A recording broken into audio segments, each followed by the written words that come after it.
Las cosas empiezan a ponerse extrañas cuando Paulo tiene una regresión en el lenguaje y por ahí, desde el segundo uno, empezó a papalotear por ahí la palabra del autismo. Conforme iba pasando el tiempo y veíamos que Paulo iba desarrollando otro tipo de características, sabíamos, intuíamos y luego comprobamos que su diagnóstico se alejaba mucho del autismo y nos enseñaron que Paulo tenía una lesión cerebral. Instantáneamente dijo, esto es una leucodistrofia, es una lesión que típicamente es progresiva y mortal. El escucharlo fue demoledor. Se iba a morir. El cuadro era, pues esto se va a ir deteriorando hasta que Paulo se muera. ¿Y qué vamos a hacer? O sea, ¿qué haces cuando, o sea, cómo vives con eso, no?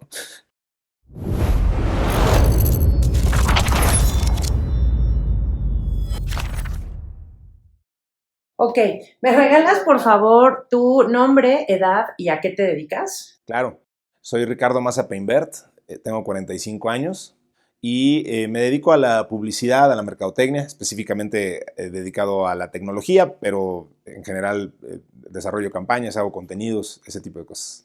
O sea, ¿y eres autoempleado o trabajas para alguna agencia o algo? Actualmente autoempleado, he trabajado para muchas empresas, pero ahorita estoy en un emprendimiento. Ok, ¿y qué tipo de emprendimiento es? Es justo una consultoría de mercadotecnia. Me di cuenta que quería ofrecer lo que a mí me hubiera gustado que me ofrecieran cuando estaba del otro lado como cliente, como director de marketing de algunas empresas. Me di cuenta que había pues un nicho ahí que llenar en el tema de la creación de contenido, muy específico para clientes y para segmentos de mercado muy específicos, insisto, en particular con las empresas de tecnología, que luego les cuesta mucho trabajo expresar realmente su oferta y lo que hacen y para qué sirve. Insisto, a mí me hubiera gustado que me lo ofrecieran así como muy llave en mano de, mira, así va a ser tu campaña y así le vamos a hablar a estas audiencias y tal y cual. Entonces, se dieron las cosas para que yo creara mi emprendimiento y entonces ahora es lo que hago, me acerco con las empresas a crear lo que yo llamo database storytelling, que en esencia no es otra cosa más que eso, entender muy bien una marca, qué quiere decir, a quién se lo quiere decir y crear contenido ad hoc para que se entienda muy bien la oferta y para qué sirve en particular, ¿no? Ah, muy bien. Y tienes un podcast, ¿cierto? Tengo un podcast. Platícanos de él. ¿Cómo se llama? Y platícanos un poquito de tu podcast. Claro, con gusto. El podcast se llama Tecnófagos, Devoradores de Tecnología, así todo completo. Y es un podcast en el que hablamos pues, de tecnología aterrizado justo pues, muy en el mismo sentido de mi emprendimiento, que por cierto mi empresa se llama Rhyme Solutions, se me olvidó dar el golazo. El podcast de Tecnófagos se trata de tomar temas de tecnología muy actuales. Hoy todos estamos hablando de criptomonedas y de inteligencia artificial, no se diga. Y entonces un amigo, Bernardo González, que también trabaja, él sí sigue trabajando en la empresa en donde empezó esto, que se llama Kio Networks. Yo también trabajaba ahí, yo era director de marketing de esa empresa. Estando ahí durante la pandemia y buscando cosas que hacer y cómo crear más contenidos y hacer más cosas, pensamos en que hacía falta un espacio donde se aterrizara justo estas cosas que pues, de pronto todos oímos hablar y sabemos que están siendo muy significativas e importantes en el mundo, pero que no se aterrizaban de una forma tangible, legible, déjame decirlo incluso, o sea, que se entendieran en español, pues, ¿no? Entonces, Bernardo y yo nos pusimos a crear este contenido de la forma más rudimentaria y orgánica del mundo, cada quien en su computadora, insisto, durante la pandemia, nos grabábamos, armábamos los contenidos y los subíamos a las plataformas y como Dios nos dio a entender. Pero empezó a irle muy bien al podcast, empezamos a rankear muy alto en Spotify en particular, lo subimos a distintas plataformas, hemos estado muchas veces como el podcast más escuchado en la categoría de tecnología en México, esto certificado por Spotify. Wow, felicidades. Sí, no, bueno, pues un éxito insospechado, sobre todo, insisto, porque lo hicimos más por entretenernos que otra cosa, pero sí entendíamos desde el principio el valor de esto, el decir, pues creo que todos estamos viviendo una era que las cosas se mueven de una forma muy apresurada y el poder traducir algo, yo personalmente no sé mucho de tecnología, no soy tecnólogo de formación, yo estudié ciencias de la comunicación, después estudié mercadotecnia y después estudié administración de empresas, pero lo que mi formación es en medios y en publicidad, y entonces pues el formato del podcast se prestaba mucho para eso. Bernardo es una persona que sabe mucho de tecnología, entonces casi el podcast se trata de que yo entreviste a Bernardo, ¿no? O sea, oye, ahora pasó esto en inteligencia artificial, salió Sam Altman a decir no sé qué de ChatGPT y están hablando del nuevo modelo de AI de Meta y si llama 3 y no sé qué. ¿Qué significa eso, Bernardo? O sea, ¿cómo lo aterrizamos en términos reales, tangibles? ¿Qué significa eso para la gente, para las empresas, para el dinero, para los tiempos? ¿Qué amenaza representa eso para la oferta laboral? ¿Cómo va a cambiar? Y lo vamos analizando y desmenuzando y pues nos ha ido bastante bien, estamos muy contentos. Ay, qué bien, muchas felicidades. Y me va a gustar cómo en algún momento vas a conectar tu experiencia en la tecnología con la historia que vienes a contar, Correcto, ¿no? correcto, así es. Por eso quise como plantear todo un contexto que se sepa, sabes de tecnología, porque es muy relevante para lo que nos vienes a platicar, ¿no? Pues cuando menos le investigo y le leo mucho. Sí. Sí. Ricardo, ¿eres casado? ¿Tienes hijos? Sí, soy casado desde hace, ya van a ser 16 años, felizmente casado con Susi. Tenemos un hijo desde hace 8 añitos, Paulo, llegó a nuestras vidas de una forma fantástica, hemos sido muy, muy, muy felices. Déjame decirlo así, a pesar de los retos tan grandes que tenemos con Paulo, eso no ha sido impedimento para que seamos increíblemente felices desde su llegada y bueno, más aún con las perspectivas que hoy tenemos, que ya platicaremos de eso. Se nos fueron juntando los años, o sea, y cuando nos dimos cuenta, llevábamos ya 7 años de casados, y curiosamente yo, que soy el típico ejemplo del hablador y el cojo, yo que siempre había dicho que nunca me iba a casar y que nunca iba a tener hijos, pues una vez se ha casado, yo fui el que le dijo a Susi, oye, pues vamos a tener hijos o no, porque qué onda, ¿no? Yo en ese tiempo ya tenía 37, una cosa por el estilo, y entonces dije, si vamos a tener hijos, yo creo que hay que planteárnoslo muy seriamente ya. Pero había conversaciones de queremos ser papás, no, o decían sí, pero luego, o no, no sé. Casi te diría que no lo platicábamos, o sea, estábamos, digo, claro que lo hablábamos, pero y decíamos, pues un día, pero nunca lo habíamos platicado realmente de una forma seria, ya, o sea, planeando algo y poniendo puntos sobre las sillas y de verdad así pensando en temas económicos y de logística real, nunca.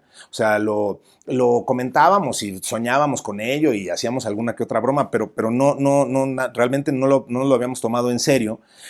Hasta que te digo, de repente volteas la cara y ya te vinieron encima un montón de años. Y entonces, pues fui yo el que tuvo la iniciativa de decir, hay que planteárnoslo. Y personalmente, yo creo que sí debemos de tener hijos. Somos una pareja muy feliz, nos complementamos muy bien. Pues creo que sí tenemos mucho que dar. Vamos a pensar tener un hijo, ¿no? Y pues así se dio la conversación y así empezamos a decir, ok, bueno, pues ahora sí, entonces hablemoslo en serio, insisto, planémoslo, qué vamos a hacer, ya sabes, ¿no? O sea, pues por temas de dineros, etcétera, etcétera. Y eso fue de tu parte, o sea, tú le dijiste, oye, ¿qué onda? ¿Qué pasó ahí? ¿Vamos a tener hijos? No, pero de parte de ella, ¿cómo fue? No, muy perceptiva también, pero fue muy chistoso porque creo que Susi diría que a ella hasta le sorprendió más la conversación, eso como decía, oye, sí, de veras, ¿verdad? O sea, y además, vaya, ahora cada vez más la tecnología pues ha avanzado y la ciencia ha avanzado más y permite que estas conversaciones cada vez sean diferentes, pero vaya, hace 8 años era más relevante, digamos, la edad de la mujer. Si no, o sea, si decidimos que no o decimos que no ahorita, pues entonces ya tendremos que entonces pensar en, bueno, si vamos a congelar algo o si vamos a tomar otro tipo de decisiones, pero me explico, entonces no era, o sea, ya había que tomar decisiones, tanto si sí como si no, es un poco mi punto, por la edad que teníamos los dos. Entonces, para ella fue un poco más, creo, más sorprendente decir, caray, pues sí, ¿verdad? Como que sí, ya lo tenemos que tomar más en serio esta conversación. Pero pues ella desde el principio dijo, bueno, pues sí, vamos a tener un hijo y pues me da miedo, temor lo desconocido y claro, y la responsabilidad y a quién no, pero muy, muy, muy perceptiva y yo igual, o sea, por supuesto que también con temor a lo desconocido, pero pues nos aventamos a esa muy interesante empresa. Y como dirían nuestras mamás, abuelas, y empezaron a hacer la tarea luego, o se esperaron, o fueron con un médico de la reproducción, o sea, ¿cómo? Fuimos con un médico y el médico nos dijo que lo intentáramos, o sea, bueno, ya sabes, empezamos a tomar ácido fólico los dos, o sea, nada excepcional, pero vaya, sí, lo típico. Y pues nos hicimos estudios y todo y resultó que éramos perfectamente compatibles, o sea que no había nada que no nos impidiera hacerlo de la manera más tradicional. Y así fue. Y además, a las primerititas de cambio, de repente resultó, Susi lo supo desde el segundo uno, pero sí, a las primeritas de cambio resultó que estábamos embarazados. O sea, fue rapidísimo. Rapidísimo, no te puedo decir lo rapidísimo que fue, o sea las primeras, si no fue la primera, fue la segunda escritura a la cigüeña que supimos que estábamos embarazados. Y además, es curioso, pero eso insisto, supimos que estábamos embarazados desde el segundo uno, entonces, pues también el tema de la gestación se hizo larguísimo, ¿no? Porque hay gente que se entera a los mes 4, 5, 6, y nosotros lo supimos desde el 1. Lo sintió, lo percibió, ella era además muy regular, entonces en el momento en el que se interrumpió su proceso menstrual, sospechó, empezó a hacer, platicó con su doctor, se esperaron un tiempecito, hicieron pruebas y lo confirmamos en cuanto fue confirmable, pero, o sea, vaya, lo sospechábamos desde el principio y lo confirmamos a la semana 7, o sea, no me acuerdo exactamente, pero una ridiculez de lo rápido que fue. Sí, entiendo. ¿Y te dio la noticia de alguna forma o estaban juntos? Sí, ¿Cómo fue? Sí. Además, es chistoso porque ese día habíamos ido a una fiesta, bueno, a una reunión, nos estaban ofreciendo vino y Susi no quiso beber, lo cual me sorprendió, no porque Susi beba demasiado, sino simplemente se me hizo raro, o sea, porque como que lo rechazó así como de no, como muy categórico. Y entonces le pregunté, ¿no quieres una copita de vino? No, muchas gracias. Sentí algo raro, sospechoso, o sea, ni siquiera sabía qué achacarlo en ese momento, pero me llamó la atención la forma en que dijo que no. Efectivamente, ese día ya en la casa me dijo que estábamos embarazados, que estábamos esperando a Paulín. ¿Y te acuerdas cómo te lo dijo? Sí, pues no, nada fuera del mundo, o sea, me dijo que ya lo habían confirmado, o sea, que ya lo venía sospechando y que estaba segura de que estábamos embarazados y que íbamos a esperar. Te voy a decir una cursilería, pero es que Susi desde siempre me ha dicho Chipitín, porque ha sido un apodo con el que se ha ido derivando de muchas cosas, pero desde hace muchísimos años ya es Chipitín. Entonces me dijo, va a venir Chipi Junior. Y entonces, pues obviamente me conmovió hasta las lágrimas y nos abrazamos y bueno, lloramos un montón juntos. Entonces no fue más allá, o sea, verbalmente no fue más allá de eso, fue como la comunicación física y nada más, ¿no? ¿Te acuerdas qué sentiste? Sí, es una emoción muy, muy, muy especial, emoción en todo sentido, o sea, sobre todo emoción del futuro, o sea, como esta ansia de decir, wow, o sea, las cosas van a cambiar de forma muy, muy, muy radical.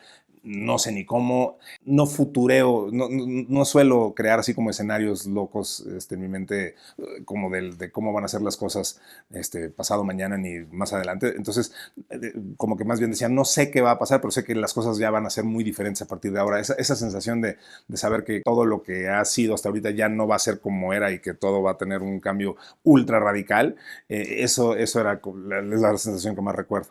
Para mí, ese momento es muy marcado en ese sentido.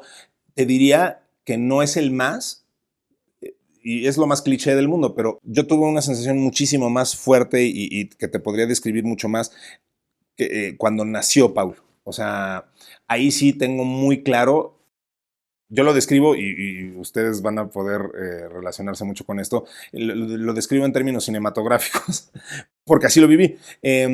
Lo que quiero decir es, en el momento en el que nace Paulo y lo veo, y sale, y además Paulo salió con los ojos abiertos y con una cara que yo interpreté como de de absoluto susto, o sea, como de descontrol. O sea, mi primera percepción de verlo fue, tiene miedo, está asustado. Me despertó un ímpetu de protegerlo que yo no conocía. Y a lo que voy es que en ese momento tuve una sensación que identifico perfecto y que no sé si alguna vez vuelvo a sentir en la vida, pero yo sentí perfectamente cómo en ese tiempo, en ese momento, la cámara que me había seguido toda mi vida y con la que yo veía la vida, que siempre había estado como en mi POV, en mi punto de vista y por donde yo se veía el reality show que es mi vida. Espero que se entienda lo que estoy diciendo. En ese momento la cámara se viró y se puso frente a él. O sea, y lo que quiero decir con esto es, yo en ese momento sentí que dejé de ser el protagonista de mi historia y me volví un personaje secundario de la historia de él. Quizá suene medio... eh, uf, o sea, me escucho a mí mismo y digo, qué dominante, ¿no? O sea, suena hasta como medio macabro, pero en verdad sentí como ahora ya no era mi historia, ya no era nada más, ya no se trataba nada más de mí. Y quizá había sido yo muy egoísta hasta ese momento de la vida y seguramente eso sí pensaría que lo estoy diciendo, pero en ese momento me di cuenta de que ya yo ya tenía que aportar a la historia de él y que la íbamos a vivir a través de sus ojos. No sé si me explico. Sí, o sea, sí, tu ser mismo pasó a segundo plano. Sí, esa sensación es increíble. Nunca la pensé, no estaba preparado para ella. Causó mucha risa en ese momento en el quirófano, porque empecé a llorar y me quedó tan clara esta sensación que le decía al doctor, yo estaba muy listo para lo que iba a pasar aquí, o sea, créame que yo sabía que de ahí no iba a salir un conejo, ¿no? O sea, yo sé lo que iba a pasar, había visto videos y entendía muy bien, creía yo, para lo que veníamos aquí y no estaba nada preparado para ello. O sea, esa sensación de, te digo, el ver a Paulo así indefenso y esta necesidad de protegerlo y de decirle, caray, casi tengo ganas de pedirte perdón. O sea, o sea, estás aquí, te sientes solo y a lo mejor tienes frío y estás aquí porque yo te mandé traer. Perdón, pero te voy a cuidar y mientras tenga vida te voy a cuidar y te voy a dar lo mejor que tenga yo para darte porque o sea, entonces no te preocupes, ya sabes. Por eso y esa sensación de ese virado de la cámara. Te digo, me escucho a mí mismo y suena hasta medio enfermizo, pero creo que nada nos prepara para ello, es un poco lo que te quiero decir, esa sensación. Que por cierto, o sea, digo, ahora, platicando con amigos y con conocidos, sé que cada quien lo vive diferente. O sea, no comparto este sentir con otros amigos que han sido papás. Todo el mundo lo vive diferente y qué bueno. Pero sí nada me había preparado para ese giro tan radical de la cámara, ¿no? De dejar de ser el protagonista de tu propia historia. No suena macabro, suena a amor, Sí, la verdad. sí, sí. ¿Cómo fue el embarazo de Susi en cuestiones tal cual físicas? Sí. Y por otro lado, me gustaría saber cómo fue su embarazo en cuestión de ustedes dos como pareja. ¿Qué les cambió? Eh, a ver, físicamente yo te diría que fue un embarazo perfecto. No tuvo absolutamente ningún sobresalto. Nunca tuvimos un tema que nos preocupara. Fue un embarazo muy tranquilo. Susi nunca tuvo, bueno, no tuvo ni una náusea para que se entienda. O sea, lo pasó realmente muy bien. Tuvo algunas incomodidades, por supuesto, y lo que me digas, pero no, o sea, fue un embarazo extraordinariamente tranquilo. Incluso de pronto decíamos, oye, pues está muy quieto el bebé, ¿no? No debería de patear más. Lo preguntábamos con el obstetra, con el ginecólogo, con todo el mundo. Nos dice, no, pues no se preocupen por ello. Pablo estuvo muy tranquilo siempre. Entonces, el embarazo en términos físicos, perfecto, siempre alcanzando todas las metas que, o sea, dicen los libros, cada trimestre como debía de ser. Entonces fue un embarazo de verdad de campeonato. por lo que puedo observar de ambos, iban regularmente a sus citas médicas. Sí, rigurosamente, leyendo por todos lados y viendo qué podíamos hacer para procurar que esto fuera lo mejor posible. Entonces, sí. La otra pregunta sobre nuestra relación, pues estábamos muy ilusionados. La vida como pareja, pues bueno, cambió dentro de lo razonable, creo yo. No hubo como mucho aspaviento. Pues estábamos juntos, estábamos viviéndolo con mucha ilusión. Entonces no creo que, la verdad es que no hay mucho que te pueda contar del embarazo, porque de verdad que fue un embarazo muy tranquilo. Programamos la cesárea. Pablo nació por cesárea porque, Susi tenía una predilección ya por ello.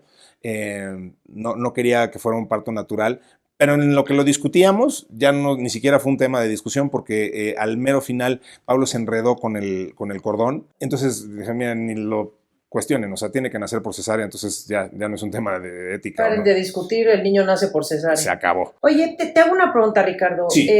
Llegamos al punto en el que se acabó la discusión, el niño nace por cesárea porque trae el cordón enredado en el cuellito. Así es. Sabíamos exactamente cuándo iba a ser. Queríamos que fuera un par de días después, pero de repente el doctor nos dijo, no, ¿sabes qué? Prefiero que ya sea mañana. Pero vaya, o sea, el punto fue, ya, es momento. Entonces, planéenselo como para mañana o pasado, a más tardar, pero ya tenemos que hacer la cesárea. Dije, ok, pues mañana. Yo todavía fui a trabajar en la mañana. Dije, en la oficina, dije, ahorita nos vemos, voy a ser papá y regreso. Y Susi estaba de lo más tranquila. Grabamos varios videos. Le grabamos un video a Paulo diciéndole aquí, ahorita todavía estás aquí, te estamos esperando, ¿no? Al ratito ya vas a estar aquí afuera. Muy contentos, muy tranquilos, con muchísimo amor, con mucha emoción. Y entonces, pues estábamos de verdad de lo más tranquilos y emocionados. Y en todo el embarazo nunca les dijeron hay algo mal, siempre fue todo bien. No, todo bien. Le hicimos un estudio de estos mapeos grandes que se hacen ahora, y que ahora ya son mucho más sofisticados, pero incluso ya para ese tiempo ya era bastante sofisticado. Que vaya, los famosos tamices que miden de todo. Vamos a dispararle un rayo, o sea, una luz a los ojos, a ver si ve, ¿no? No, pues sí ve, qué bueno. Y vamos a ver si tiene, si circula la saliva a través de la tráquea, y si no se ha cerrado, mil cosas. Todos los marcadores absolutamente bien, y ya habíamos ido ya a muchos electros y habíamos visto ya a Paulo varias veces y sabíamos que estaba bien formado, sabíamos que era niño, en fin. Entonces sí, sin mayor aspaviento. Ok, y entonces nace el bebé, todo este evento cinematográfico tan lindo que nos compartiste, y platícanos cómo fue de bebé. Sí. Yo siempre le digo que yo algún día le voy a decir a Paulo, fuiste un bebé extraordinario, porque lo fue un bebé fantástico, muy risueño, pues bueno, digo, además, yo qué te puedo decir, yo lo veía precioso y lo sigo viendo precioso, por supuesto, pero más allá de eso, pues alcanzando sus marcadores y gateó cuando tenía que gatear, y jugaba con sus bloques,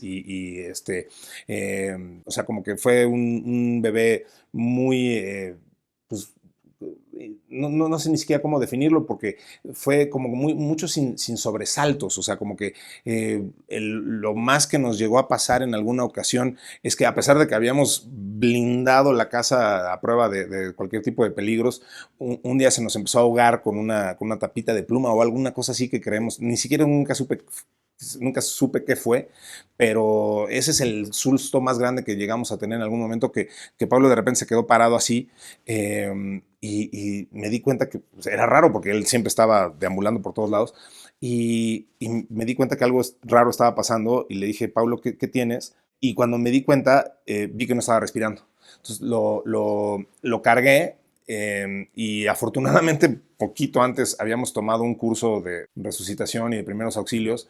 Entonces, y estaba tan chiquito que no le podía hacer una maniobra de Heimlich, ¿no? O sea, lo tenía que poner de boca abajo y pegarle así. le di un manotazo y escuchamos perfecto cómo algo rebotó. Quién sabe qué se le había atorado. Pero ese susto, vaya, es el más grande que llegamos a tener durante toda la primera infancia de Paulo, ¿no? O sea, todo lo demás fue pues, que comiera cuando tenía que comer y que comiera los sólidos y que jugara y todo. Empezaba a balbucear, empezaba incluso a emitir algunos sonidos parecidos a mamá, papá, o sea, decía, lo primero que dijo fue agua, por ejemplo, dijo, bueno, decía aba, pero decía aba cuando tenía sed y lo señalaba así, como agitando la mano, cosa que pues era bastante normal y un muy buen marcador. Y entonces, pues todo transcurría bastante normal en la vida de Paulo. Las cosas empiezan a ponerse extrañas cuando Paulo tiene una regresión en el lenguaje. En lugar de seguir avanzando con este tema del agua y las cosas que ya balbuceaba, de pronto dejó de hablar, dejó de decir cualquier cosa, dejó de balbucear y tuvo una especie como de ensimismamiento por ahí del año y meses, antes del año y medio, alrededor por ahí. Fue algo gradual, no fue algo así dramático, eh, pero sí lo empezamos a percibir, por supuesto, y al principio, pues no reaccionas a ello, dejas como que, a ver, vamos a ver qué pasa, ¿no? O sea, qué raro que haya dejado de hablar, qué raro que se haya como encerrado, empezó a jugar diferente, por diferente me refiero a que le dejó de llamar la atención. Él jugaba con bloques y con un juguetito que tenía que él armaba con una pelotita que giraba y lo dejó de hacer. Tocaba un pianito que le compré y le gustaba prenderlo y apagarlo y tocar los distintos sonidos que hacía y lo dejó de tocar. Ahora que lo veo en retrospectiva, sé que fue muy marcado, pero quizá nosotros no lo quisimos ver, pero sí, como que al principio lo dejamos pasar y dijimos, qué raro. Y luego fueron pasando las semanas y luego los meses, y entonces ya llegó un momento donde decían, no, pues ya tendría que estar hablando mucho más. Y no solo no está hablando más, sino que ya no habla nada. Empezaba a hablar y dejó de hablar. Ah, caray. Y dejamos que pasara un poquito más de tiempo y veíamos que no había ninguna mejora ni ningún indicio de mejora. Tengo que decir que de pronto hasta lo queríamos obligar, pues porque ahora sé que eso fue un error terrible, pero bueno, supongo que condición humana, no sé, pero o sea, de repente dicen, no, a ver, Pablo, no te voy a dar la leche hasta que digas leche, ¿no? O tu biberón, no te lo voy a dar. Lo queríamos obligar a que hablara y no lo hacía, por más que lloraba, pero no lo hacía. Y empezó a hacer unos berrinches muy grandes, muy violentos, al punto donde empezaron a ser incontrolables. Yo creo que hicieron, Ricardo, lo que habría hecho cualquier papá o mamá, ¿no? Yo pienso que sí, porque además buscábamos información y no había mucho, y por ahí, desde el segundo uno, empezó a papalotear por ahí la palabra del autismo, ¿no? Y empezamos a investigar y empezamos a tocar esa palabra primero con recelo y con temor, pero después ya la empezábamos a pronunciar Susi y yo y decíamos, oye, ¿será esto lo que estamos viendo? Y entonces hubo un momento en el que dijimos, bueno, además leímos que no es inusual que el autismo se manifieste así, con un niño que aparentemente trae un desarrollo normal y que de repente haya justo ¿no? Este ensimismamiento muy violento. O sea, hay varios casos así. Entonces nos empezaba a resonar y dijimos, caray, pues a lo mejor eso es lo que tenemos entre manos. Pues vamos con un neurólogo, ¿no? Vamos a platicar con un neurólogo. Y fuimos, lo llevamos a un neurólogo infantil. ¿Qué platicaban entre ustedes? ¿Cómo se sentían ante la posibilidad de que su hijo tuviera autismo? Nos sentíamos preocupados, pero pues te diría, pues yo creo que siempre listos para enfrentar la batalla, ¿no? O sea, nunca. mm, Susi me ha dicho y me ha confesado que ella se guardó muchos sentimientos y muchos temores y seguramente muchas lágrimas porque ella decía que ella tenía miedo de cómo fuera a tomarlo yo, de que yo fuera a reaccionar de una forma negativa, que le daba miedo que yo fuera a decir, no sé, o sea, qué horror, yo no puedo con esto, o que, digo, supongo que no piensa que yo la iba a abandonar, o abandonar al niño, pero sí le preocupaba que yo lo fuera a tomar muy mal y que yo me fuera, le preocupaba que yo me fuera a deprimir o que yo me fuera a caer en un espacio ahí como muy, muy profundo al saber que mi hijo tuviera algo grave o algo simplemente irresoluble, ¿no? Entonces, pero en ese momento, como yo lo vivía, era pues que lo platicábamos y decíamos, bueno, pues si es, y vamos a ver qué pasa con eso y cómo se vive esto y pues cuál es la mejor forma o sea, la forma de darle la mejor vida posible, pero vamos a entenderlo. Ahí empezó una larguísima retahíla de médicos y de vertientes y de escuelas de pensamiento y de un aprendizaje muy, muy amplio que ahora ya tenemos de este tipo de condiciones. Luego ya entendimos y aprendimos sobre la verdadera condición de Paulo, pero deteniéndome un segundo en esto. ¿Le hicieron pruebas de todo tipo o le hicieron pruebas directamente para ver si tenía autismo? Lo primero con lo que nos topamos es que los primeros neurólogos pediatras con los que hablamos nos dijeron está muy chiquito para poder saber si es autista o no. Entonces ahorita no tiene caso, no tenemos forma de saberlo y pues no se preocupen por ello, ¿no? O sea, hay que seguir esperando, hay que seguir, pues hay que estimularlo y hay que pero no sabemos y no tenemos forma de saberlo. Entonces, platicando con otros médicos, ya como en conversaciones más informales, por ejemplo, tengo un tío psiquiatra que me decía, pues mira, no hablándote como, o sea, como especialista de la salud, pero a nivel informal, yo te diría, yo creo que sí debe de tener un tema relacionado con el autismo. O sea, te lo digo porque creo que se deben de preparar para ello. Pero digo, es verdad, está muy chiquito como para que sepamos eso. Pero vaya, sí vayámonos preparando para que algo haya ahí en un tema pues cuando menos conductual, ¿no? Y cuando menos sensorial y cuando menos en el tema del aprendizaje, ¿no? Entonces vamos a llevárnosla como en ese sentido, ¿no? Entonces nos fuimos preparando para ello, fue un tema muy, muy gradual, yo diría que lo fuimos asimilando con cierto... O sea, eso nos dio, pues, cuando menos el tiempo para ir asimilando las cosas, para ganar valentía, para entender la situación, para ir aprendiendo más sobre el autismo, para ir aprendiendo más sobre otras vertientes y para ir aprendiendo más de cómo se vive este tipo de situaciones. Digo, entre otras cosas porque nos fuimos topando con que pues, el autismo es un diagnóstico gigante.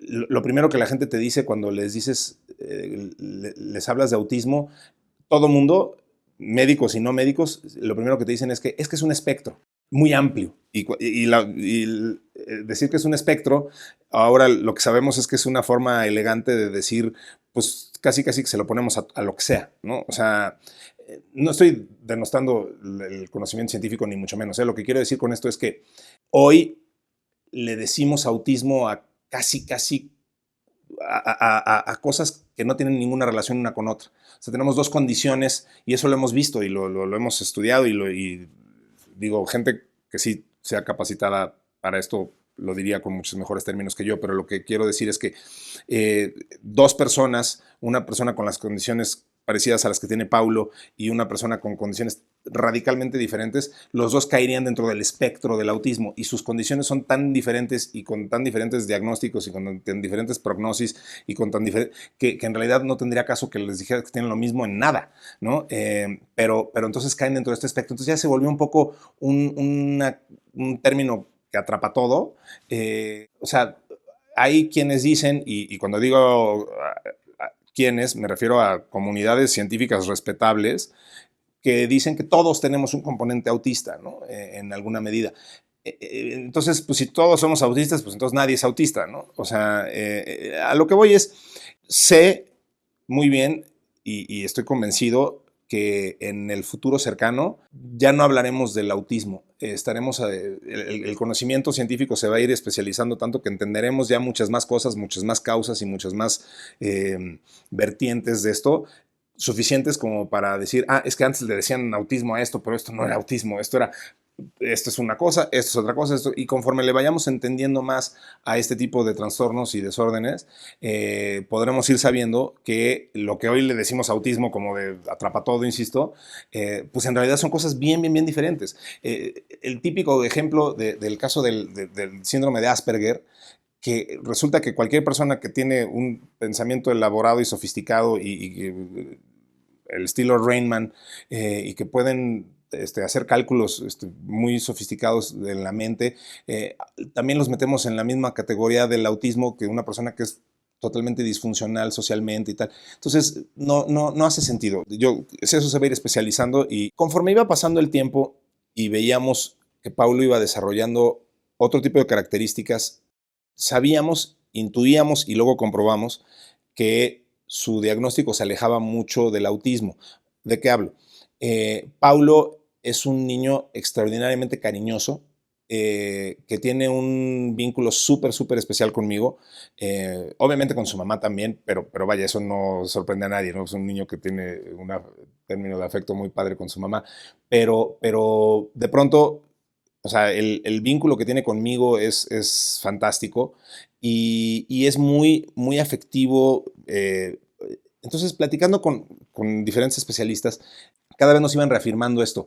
Pasaban los años, porque estuvimos 4 años o más, por ahí, como 4 o 5 años, con este prediagnóstico de que Paulo era autista. O sea, ustedes durante casi 6 años, ustedes estaban totalmente seguros de que Paulo tenía autismo. Pues ese era el único diagnóstico que teníamos. Pero se aferraron a él como si esa fuera la verdad, me imagino. Sí, aunque siempre con ciertas reservas. Mira, hay una serie de pruebas muy fáciles. Hay una batería que se llama Diana, que te detecta muy rápidamente si alguien es autista o no. Y son pruebas que puedes hacer a ojos vista con cualquier persona, y tiene que ver si hace contacto visual, si se permite que lo toquen o no, si es sensible a los ruidos y todo este tipo de cosas. Paulo, de todas las características de alguien que cae en la categoría Diana, la única que tiene es que no habla. Entonces decíamos, pues no, a ver, no hace sentido. A ver, ¿Paulo te mira a los ojos? Sí, te mira a los ojos. ¿Paulo es afectuoso? Muy afectuoso. ¿Paulo le molestan los ruidos fuertes? Pues no en particular. ¿Paulo ¿Paulo habla? No, pues ahí sí no. O sea, no es no verbal. Y estaba el tema que ya mencioné, de esta regresión que tuvo muy marcada. Eso sí era lo que todo el mundo decía, es que eso le pasa a los autistas.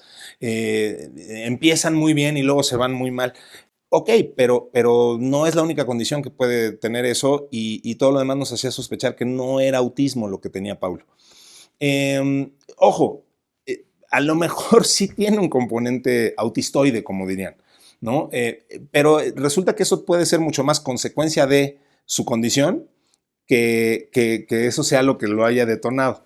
Ahorita va a hacer más sentido esto que estoy diciendo. No, es que lo que dices tiene todo el sentido, porque, o sea, podrían decir que cualquier persona que es introvertida es autista y simplemente son introvertidos, ¿no? Claro, por supuesto. Bueno, Paulo, por ejemplo, por su misma condición, no desarrolló algunas cosas muy importantes. No desarrolló, por ejemplo, el juego, lo que le llaman el juego simbólico. Es decir, él no agarra un juguete y le da representación. No agarraba el caballito y hacía toc. Juega mucho, pero ensimismado. Es decir, pone las manos así, ¿no? Y lo ves que está absorto en sus pensamientos, está imaginándose un mundo totalmente de fantasía, corre, salta, está así emocionado por lo que se está imaginando. Eso lo sé perfecto porque además yo fui así, yo jugaba así. A la fecha, cuando estoy ensimismado en mis pensamientos, empiezo a mover las manos. En la escuela me hacían burla de ello, porque cuando me distraía en la clase, que era más o menos siempre, yo agarraba la pluma que tenía en las manos y como no estaba apuntando, porque no me daba la gana apuntar, entonces me ponía a pensar y agitaba la mano así y le empezaba a pegar a la pluma. Y entonces me funcionaba muy bien porque entonces además así parecía que estaba escribiendo. Pero en realidad, o sea, a lo que voy es que tenía como esta cuestión de jugar así muy ensimismado, tan ensimismado que hasta pierdes medio control de las manos, de lo que estás haciendo con el cuerpo y brincas y tal. Y Paulo es exactamente así, nada más que, o sea, él lo lleva muchísimo más lejos. Te digo, él no desarrolló este juego simbólico, que eso sí nos decían, eso es un marcador importante que se saltó. Empezamos a detectar que tenía un bajo tono muscular. Cuando le intenté enseñar a andar en bici, por ejemplo, nos empezamos a dar cuenta de que la fuerza de las piernas no le daba para impulsar la bicicleta. Algunas cositas así, ¿no? O sea, no radicalmente débil, o sea, no como para necesitar asistencia, perfectamente camina y brinca y salta y nada, por ejemplo, pero sí un tono muscular muy bajo como para permitirle impulsar unos pedales. Entonces veíamos que había cosas que empezaban a brotar que eran particulares y que no checaban, ¿no? Que además eso tampoco tendría nada que ver con el autismo, dicho sea de paso. Entonces, justo pues ahí empezaba a brotar alguna otra cosa.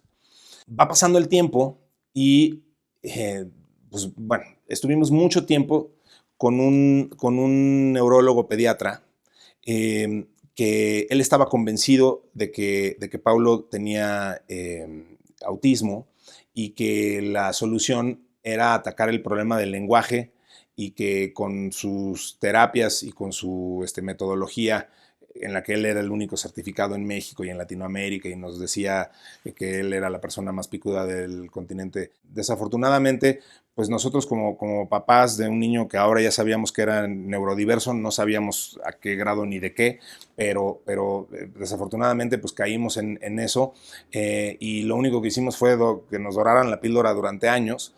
Hoy sabemos que afortunadamente nada de lo que hicimos se perdió.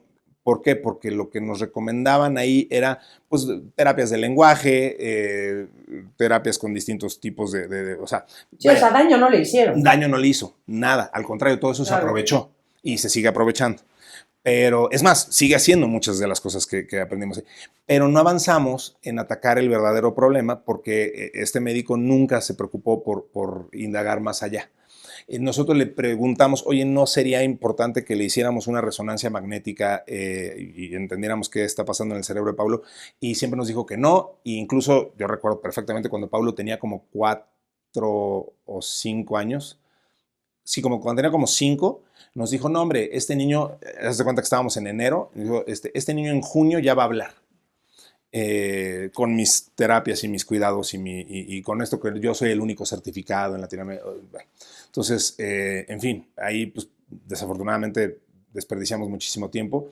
Insisto, me queda de consuelo que nada de lo que se hizo a nivel terapéutico se desperdició realmente, pero sí el mucho tiempo diagnóstico.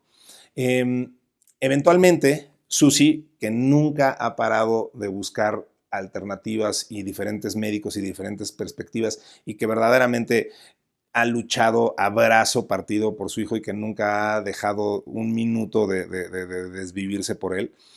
En esta búsqueda interminable de diferentes terapias y gente y tendencias y cosas que encontraba en internet y que le preguntaba a todo mundo y eventualmente a la inteligencia artificial, que ahorita llego a eso, pero buscó un nuevo neuroterapeuta, un nuevo neurólogo pediatra, una doctora, neuróloga pediatra, que nos recomendó que hiciéramos una resonancia magnética. Y además, vaya, de verdad que no tengo más que palabras de agradecimiento para esta doctora porque ella fue muy necia con esto. Tan lo fue que la primera resonancia que le hicimos a Paulo no arrojó nada.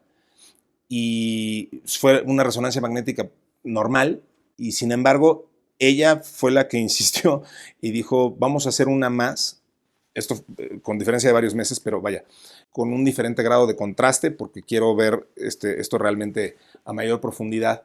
Y fue cuando entonces le hicimos la nueva resonancia magnética a Paulo, y pues fue un día que marcó nuestras vidas porque, además lo recuerdo perfecto porque le hacemos la resonancia y la doctora nos dice, era un jueves, y nos dice la doctora, ve los resultados primarios ahí en la computadora y sale y nos dice, sí salió algo, eh, todavía no sé qué es y se los voy a decir el lunes.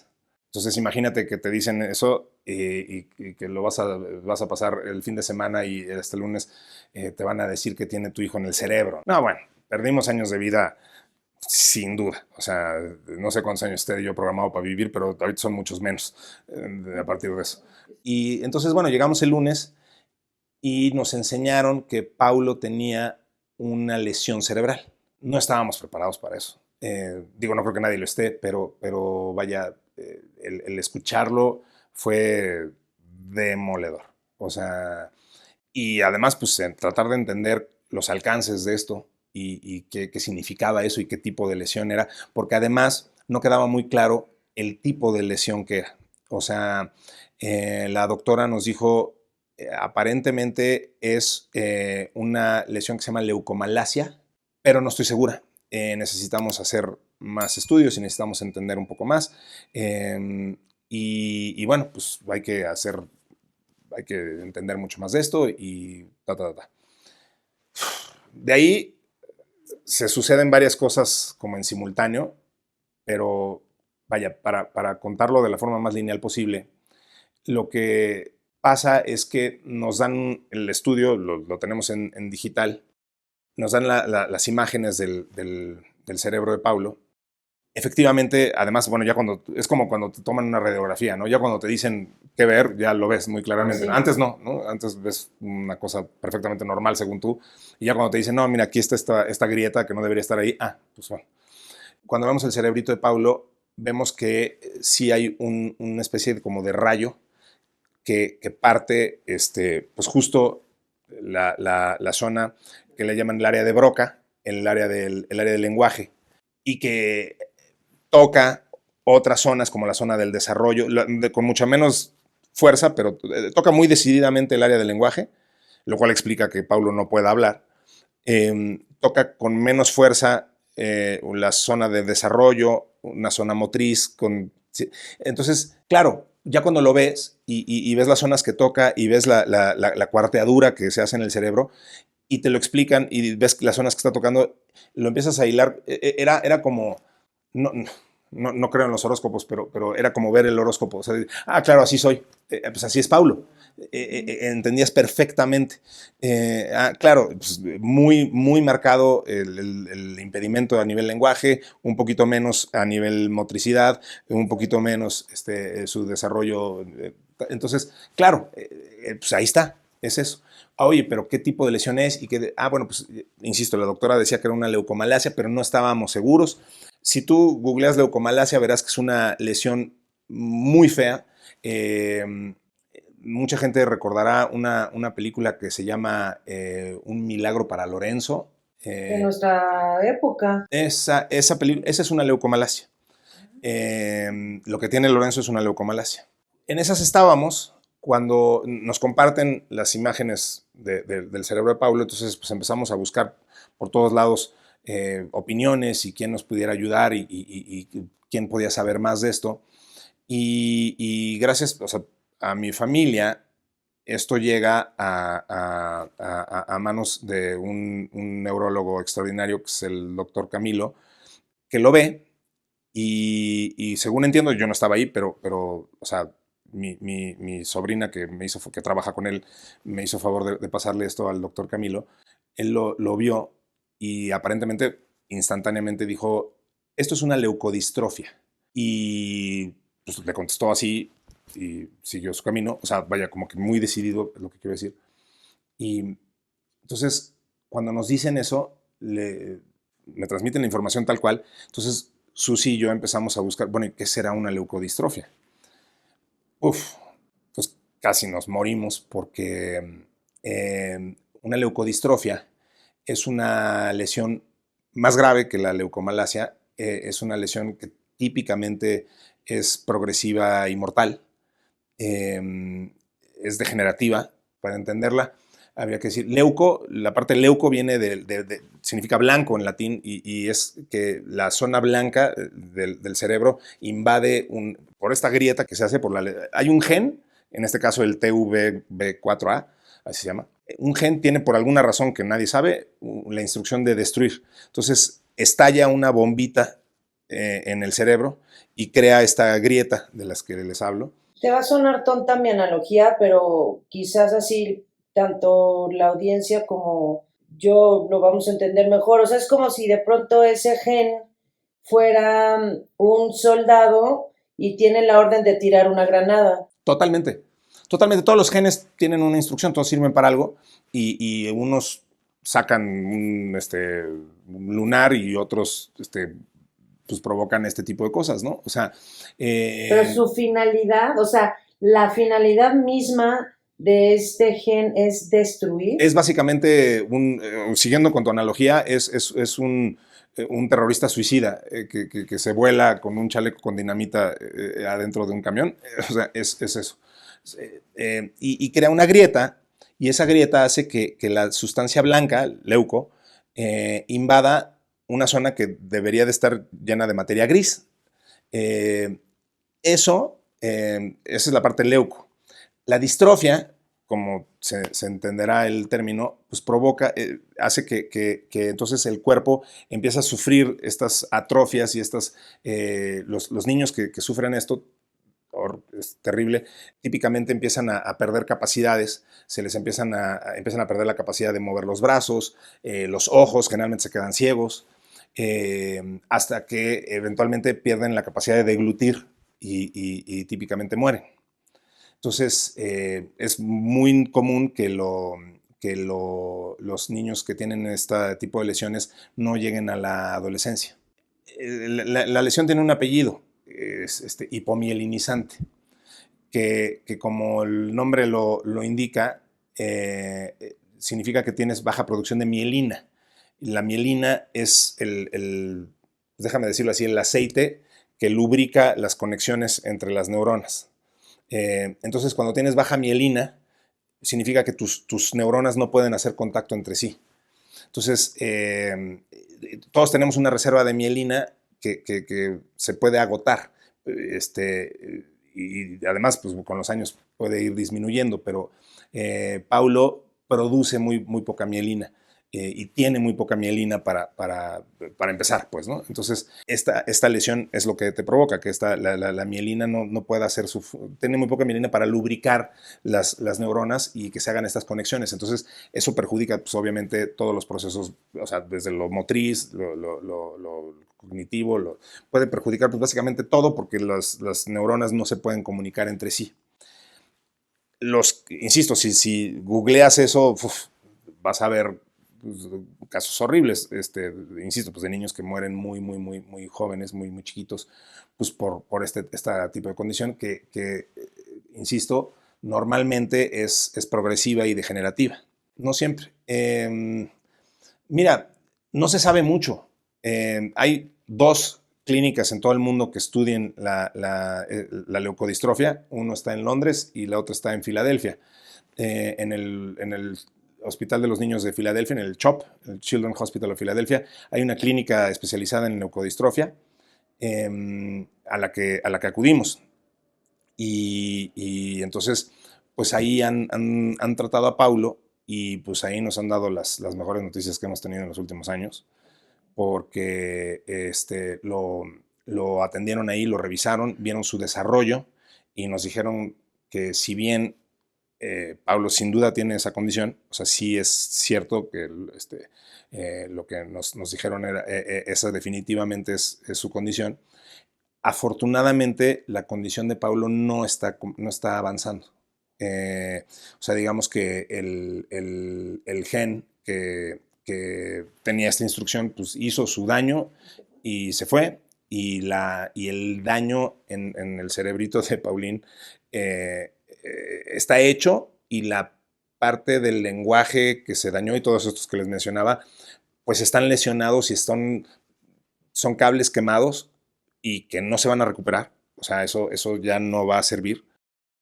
Pero hay un factor aquí que no es poco menos que milagroso, que es la famosa plasticidad cerebral, que es esta capacidad que tiene el cerebro de regenerarse.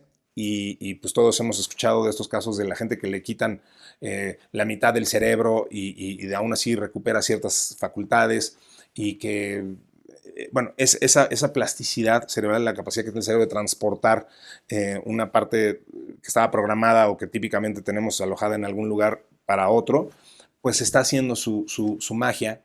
Y Paulo hoy está desarrollando el lenguaje a pasitos chiquitos, Ay, pero no, ¿en importantes. serio? Sí, sí, es maravilloso. Es maravilloso verlo, Ay, yo también, no manches. es maravilloso verlo hoy.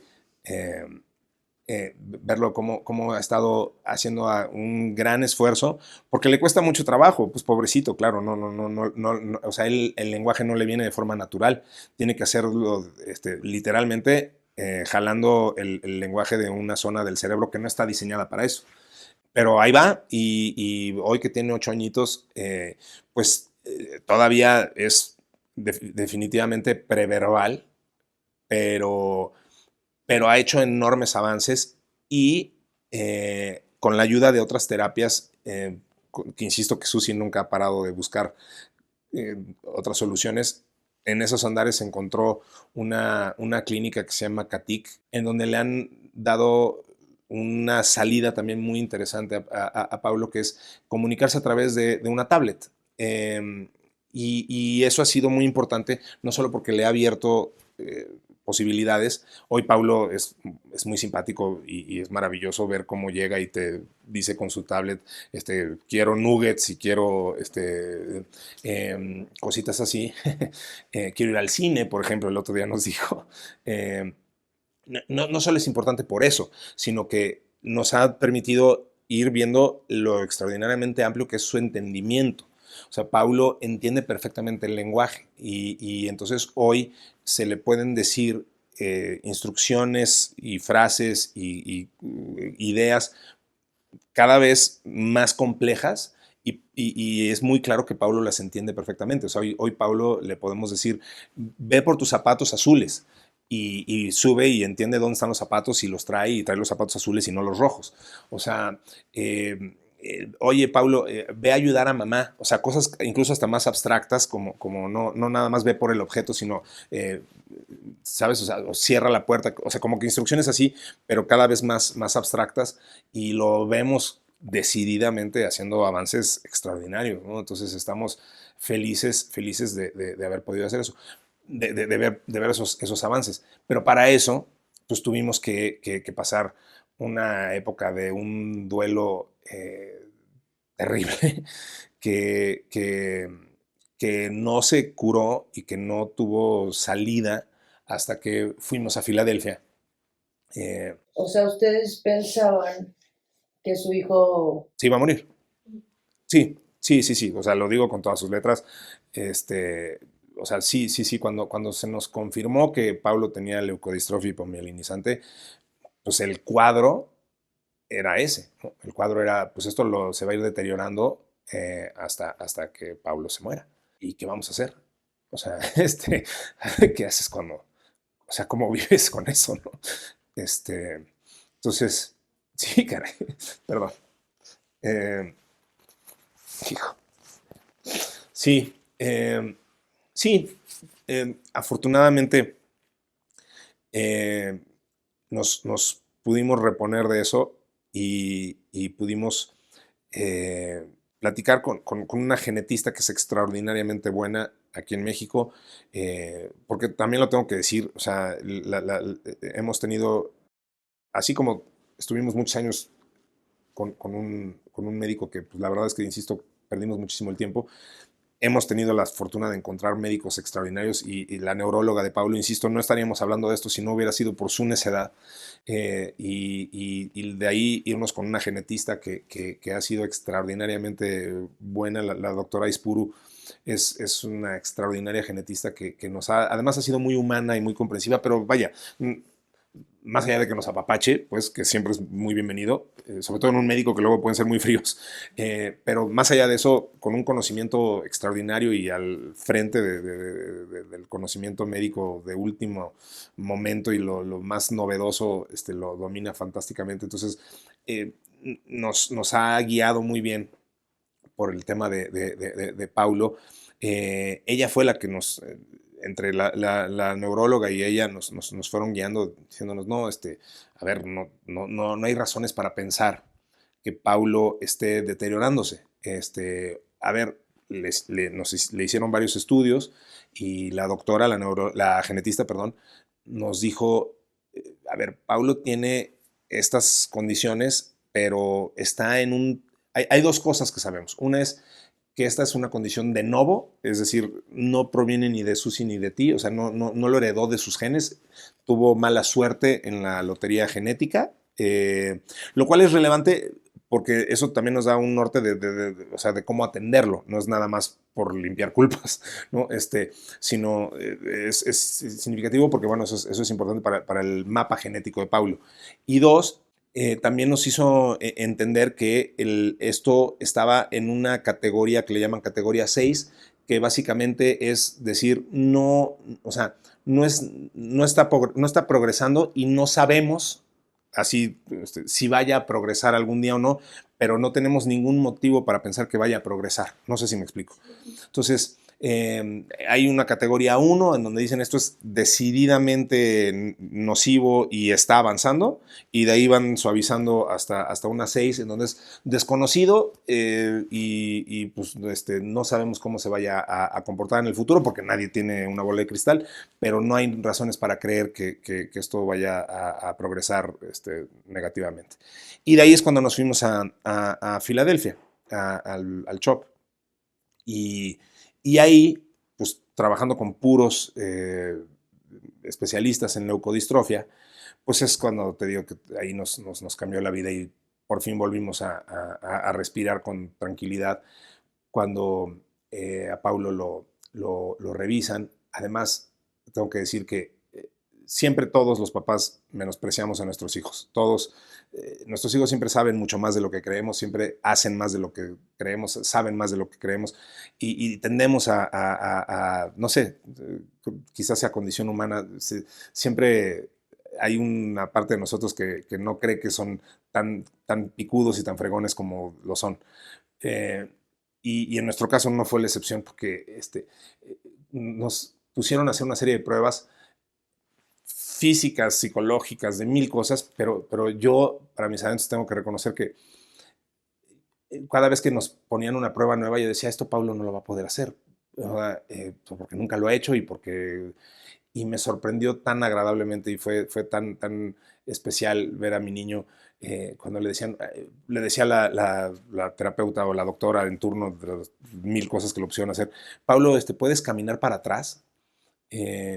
Y yo decía, además le tenía que traducir porque pues le estaban hablando en inglés. Y yo decía, pues nunca lo he hecho y no le gusta imitar. Normalmente no imita a la gente, entonces no lo va a querer hacer. Y lo empezaba a hacer y de repente estaba Pablo haciendo un moonwalk divino. Y oye, Pablo, ¿y puedes caminar como arañita? Y ahí va Pablo.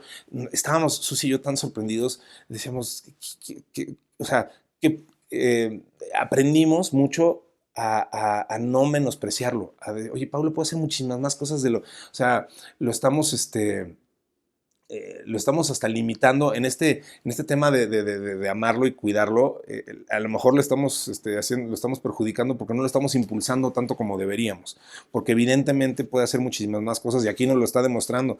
Oye, Paula, a ver, ponte a correr aquí y corría perfecto y estaba feliz ¿sabes? O sea, entonces aprendimos muchísimo y esto culmina con la directora del Centro de Leucodistrofia, una eminencia, ella sí es una eminencia, diciéndonos, miren, yo lo único que les puedo decir es que si están pensando me va a costar mucho trabajo contener las lágrimas, pero si están pensando en la fiesta de Sweet 16 de Paulo, prepararle su fiesta de 16, váyansele preparando porque, o sea, Paulo va a vivir. Este, Paulo va a estar aquí con nosotros y la verdad es que ustedes ya no tienen por qué venir. O sea, eh, regresen, perdón. Aquí nadie llora solo. eh, eh, este nos dijo, miren, yo entiendo la angustia y el dolor y la preocupación, pero aquí tratamos con niños que están en condiciones muy diferentes y que están en un tema progresivo. Pablo tiene leucodistrofia, sí, sí tiene leucodistrofia. Y va a tener una vida difícil, sí, por supuesto que va a tener una vida difícil. O sea, es un niño neurodiverso, neuroatípico y neuro lo que me digan, pero bueno, pues eso es un reto para ustedes y es un reto para él, pero pues ¿quién no tiene un reto, no? Entonces, no se preocupen en regresar aquí, o sea, preocúpense en ver cómo van a atender a Pablo y de ahí, a partir de ahí fue cuando empezamos a buscar este tipo de terapias de lenguaje alternativo y otro tipo de cosas, ya con una perspectiva pues radicalmente diferente, ¿no?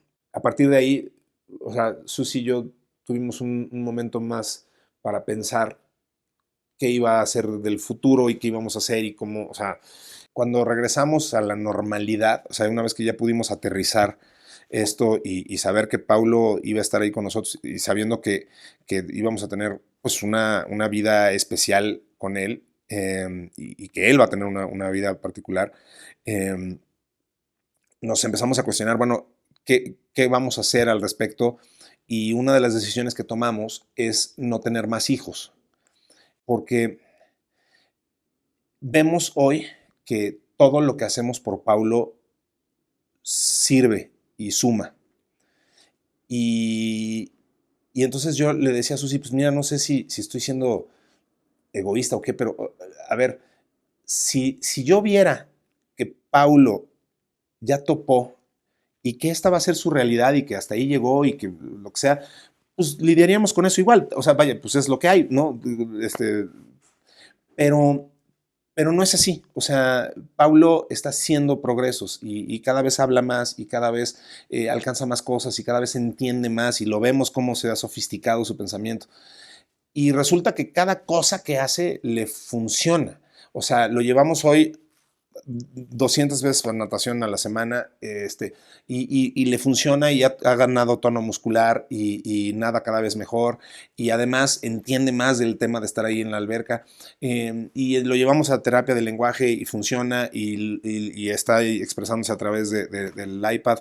Lo llevamos a cada cosa que hace efectivamente le suma y mejora. Entonces, para mí es importante esto y comentarlo porque, insisto, si Pablo ya hubiera topado, yo estoy seguro de que ya hubiéramos dicho, bueno, pues es lo que es, a lo mejor podemos pensar en tener otro hijo y bueno, pues Pablo le seguiremos dando todo el amor y todo el cariño y lo que le hemos dado hasta ahorita y pues ya también nos preocuparemos por tener otro hijo y veremos cómo le hacemos y Dios proveerá, no sé, pero lo que decidimos fue quedarnos así para no quitarle recursos a Paulo, ¿no? O sea, decir, pues no se vale, ¿no? O sea, que mañana digamos, oye, ya no nos alcanza para la terapia tal y porque hay que darle al hermanito, porque la verdad es que sí se beneficia mucho Paulo de todo esto. Entonces, hemos decidido darle todo lo que podamos darle a Paulo y llevar ese proyecto hasta donde lo podamos llevar y hasta donde nos alcance la vida y los recursos y etcétera, justo pensando en que pues todo va a ser mejora y todo va a ser pues para bien de él, ¿no? Me es importante recalcar algo que es que Paulo es un niño muy feliz.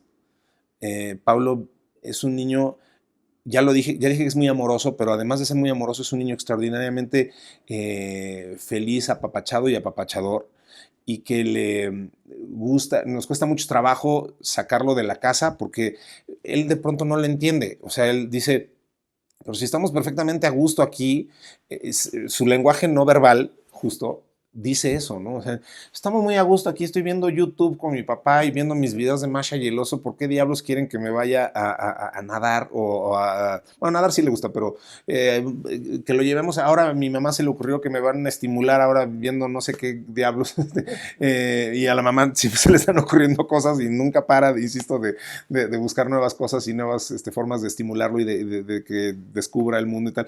Entonces, pero mi punto es un niño muy, muy, muy feliz y entonces no nos, o sea, no hubiera cambiado eso por absolutamente nada, ¿no? O sea, esa felicidad de Pablo, esa felicidad que nos ha traído a nosotros, además, por supuesto, pero la felicidad que tiene él en su vida y que hasta ahorita ha sido una vida de absoluta, de verdad, de absoluta felicidad y de absoluta bondad. eh, no lo cambiaría absolutamente por nada. Pablo es un niño que no tiene un ápice de maldad. De pronto es hasta un tema, porque eh, yo lo saco, o sea, salimos por ejemplo, saco al perro y entonces Pablo quiere venir conmigo a pasear al perro.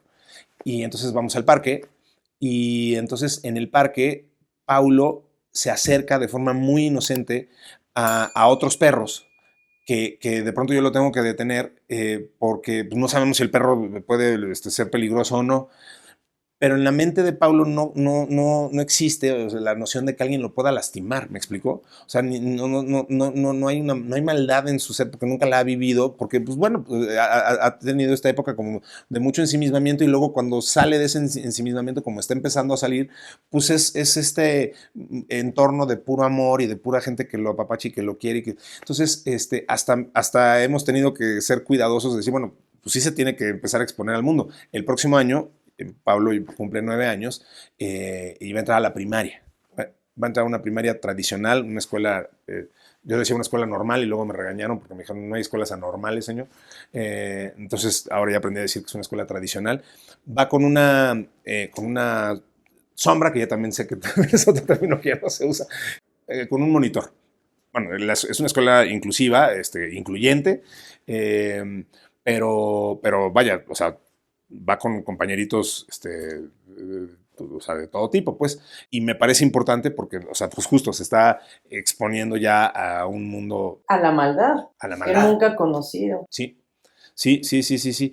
Qué triste que así tenga que ser, pero me parece importante, o sea, y lo va a hacer más independiente, que al final es lo que quieres, que él sea lo más autosuficiente y lo más independiente que alcance a ser. No sé si eso va a ser mucho o poco. Y le digo a Susi, yo tengo que pelear contra mi naturaleza, porque mi instinto es encerrarlo en una jaula como loro y tenerlo ahí, o sea, digo, suena ridículo, pero de verdad, o sea, desde que supe, de por sí yo era muy aprensivo y luego sabiendo que tiene una condición, bueno, si me descuido, y si no estoy cuidando mi forma de actuar, al ratito ya lo tengo así protegiéndolo del mundo y yo sé que no debo de ser así. Entonces tengo que luchar contra mi propia naturaleza para decir, no, pues a ver, mi amor, pues te voy a tener que dejar en el mundo, vamos a tener a tu monitor y vamos a tener a todo el mundo, todo lo que los recursos y la vida me permitan darte, pero tengo que hacerlo porque te tienes que exponer al mundo porque eso es lo que queremos que ser lo más independiente y lo más capaz de resolver las situaciones posibles tú solito. Entonces es un proceso doloroso. Es un apego y vaya, yo creo que es incluso hasta antinatura, o sea, porque de verdad, o sea, el instinto del mamífero pues es proteger al cachorro, ¿no? Pero pues, tengo que tapar esa parte reptiliana del cerebro y decir, no, pues a ver, tiene que aprender y tiene que dar sus cocolazos y tiene que lidiar con bullying y tiene que lidiar con lo que lidiamos todos los seres humanos en la vida, o sea, y duele, pero tiene que ser así. Eh, yo decía que quería contar una anécdota. La principal razón por la que quise venir a esta entrevista, que agradezco muchísimo y que de verdad me ha servido para hacer catarsis de un montón de cosas y que agradezco muchísimo la posibilidad.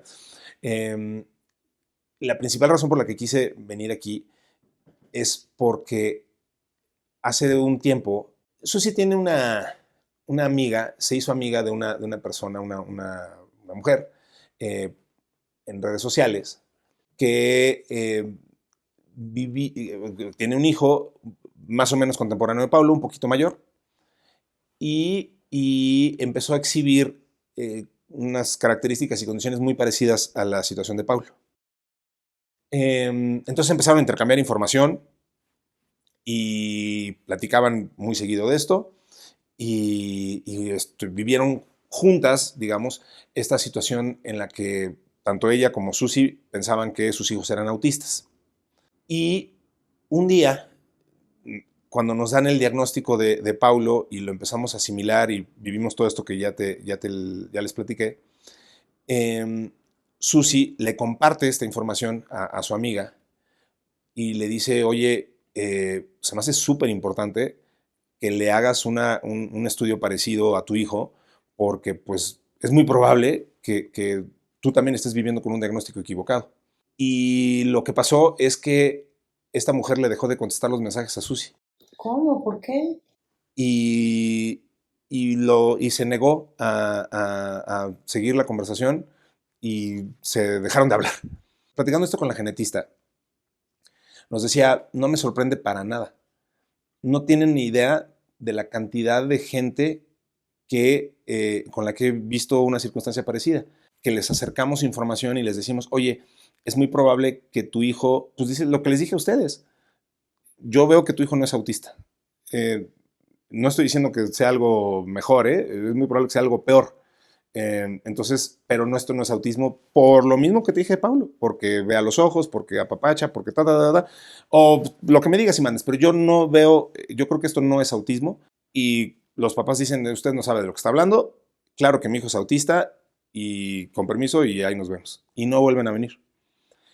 La gente, por alguna razón, que digo, a ver, claro que lo entiendo, no lo justifico, pero sí lo entiendo, se ciega a querer saber que su hijo pueda tener algo que sea más grave o que tenga una lesión cerebral o que tenga algo que amenace su vida. Y pues mejor se quedan con el diagnóstico del autismo y dicen, mira, pues lo bueno es que el autismo le cabe a todo mundo y es el diagnóstico por excelencia. Entonces, no, mi niño es autista y se acabó. Entonces, insisto, la principal razón por la que me interesa platicar esto es para tratar de generar un poquito de conciencia de esto. Que de verdad nosotros seguiríamos pensando que Paulo tiene un diagnóstico totalmente equivocado y nos habríamos privado de un montón de cosas y de un montón de avances y de un montón de información.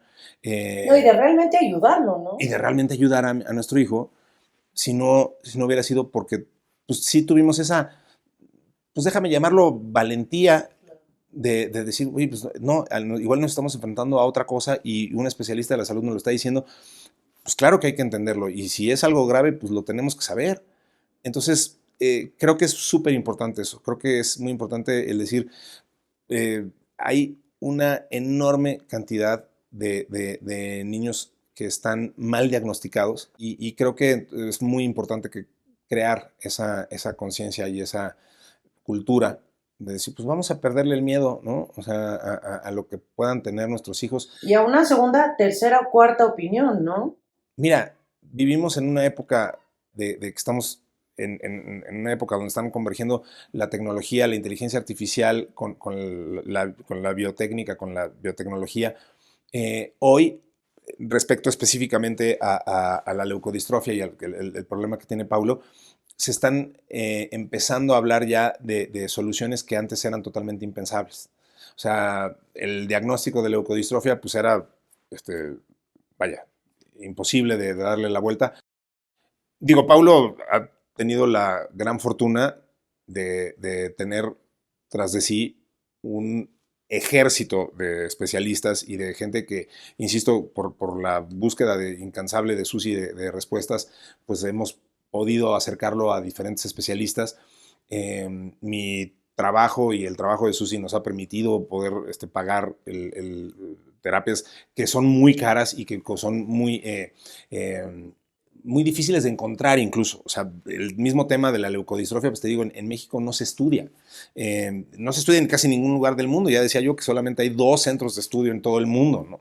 Entonces, pues ha sido de verdad una gesta y ha sido un gasto extraordinariamente alto, pero hemos logrado construir un equipo de gente extraordinaria.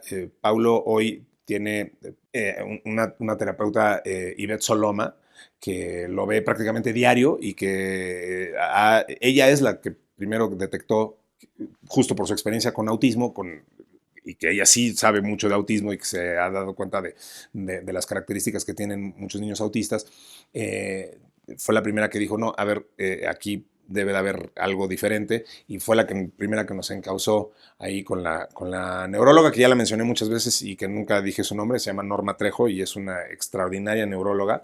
Está en el Hospital Ángeles del Pedregal. Te digo, hemos podido armar pues este ecosistema muy sólido, para poder incentivar a Paulo, y poderlo estimular y poder que tenga todos los estudios, todo lo que necesita, pero ha sido muy, muy, muy difícil y insisto, de pronto pensamos, bueno, ¿cómo más se puede ayudar a este tipo de cosas? Por ejemplo, estando en el tema de Filadelfia, pues lo que hicimos fue aceptar que Paulo fuera sujeto de estudio para, para ayudar a otros niños, ¿no?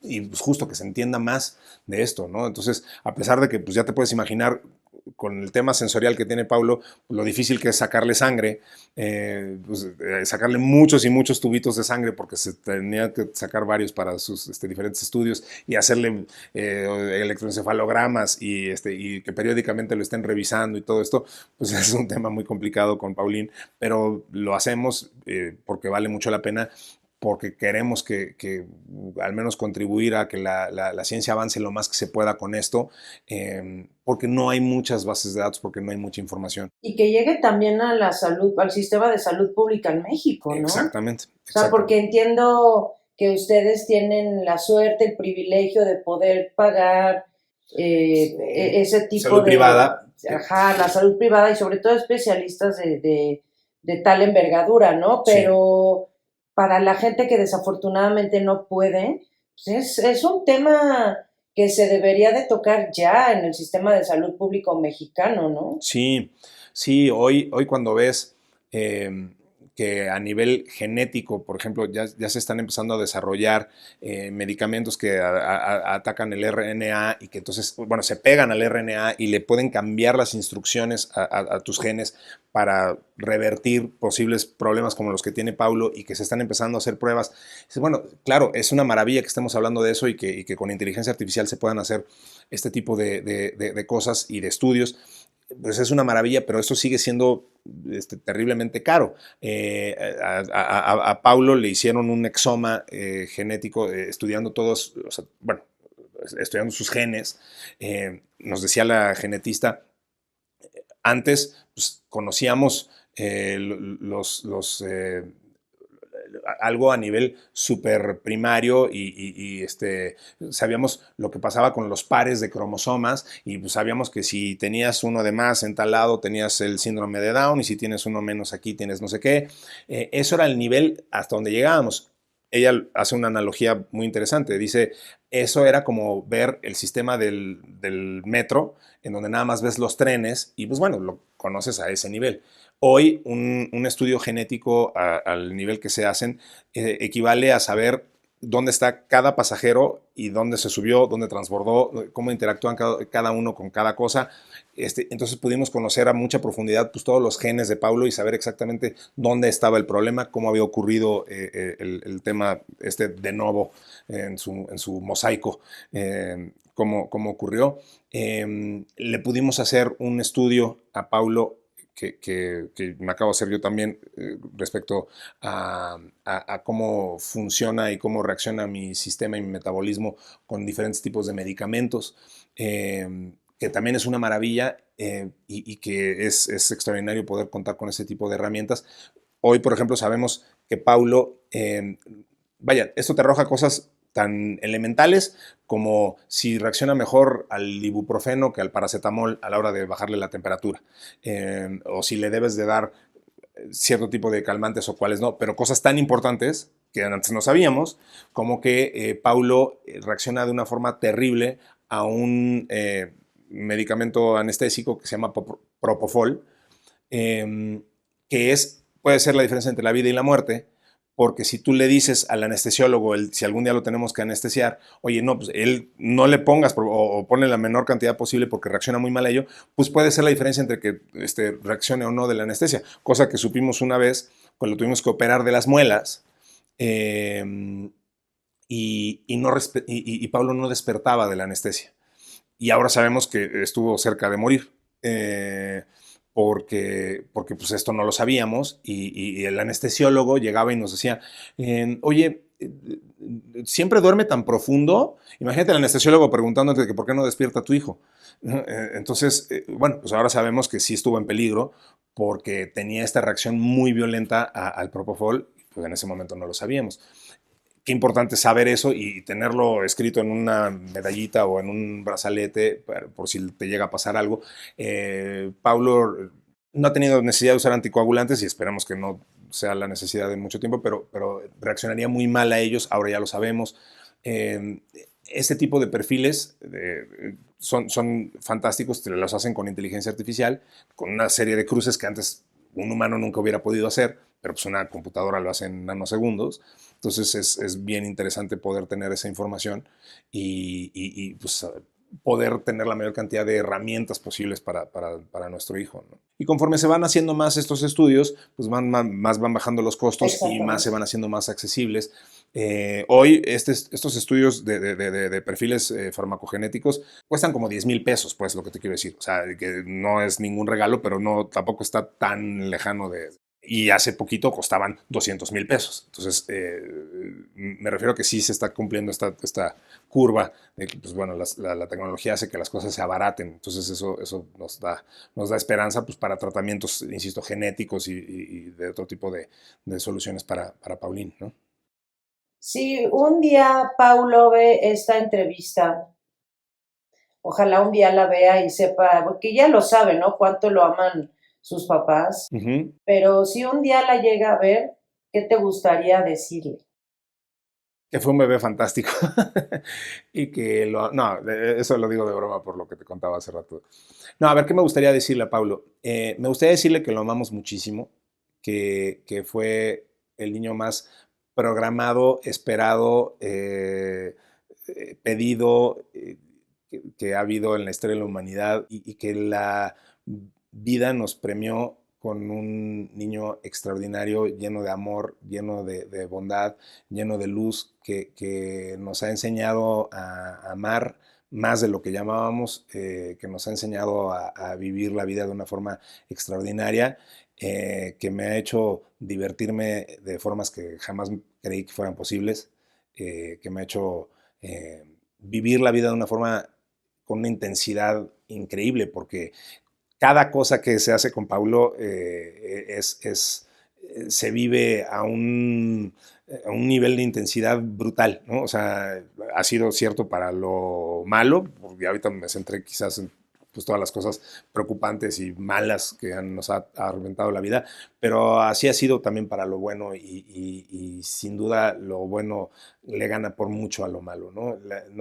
La aventura ha sido extraordinariamente positiva cuando vemos el balance y insisto, no lo cambiaría por nada. Entonces, pues le diría eso a Paulo, le diría que yo siempre eh, he pensado que, claro que me gustaría haber platicado más con él y me gustaría tener una relación, pues quizá como la que soñamos siempre todos los papás. O sea, me gustaría que me estuviera preguntando de qué color, por qué el cielo es azul y yo estarle explicando cómo se refracta la luz y este tipo de cosas.